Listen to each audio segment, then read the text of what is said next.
Kas mums te šodien ir? Mums ir laiva Latrex 460.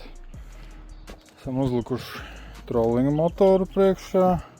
Priekšējā kastē ļoti brīnišķīgi ietilpst akumulators.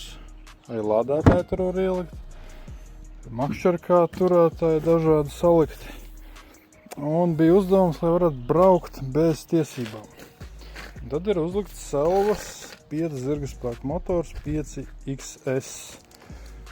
Kur tie ir 3,7 kW, 5 zirgaspēki, viņi var piereģistrēt. Ir vien nianse.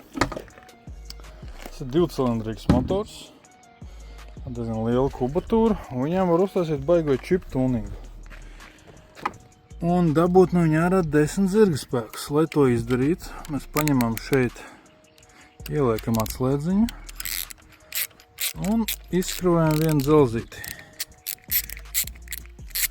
Kā teikt, tas ir tas moments, kad noņemot kādu detaļu iet ātrāk.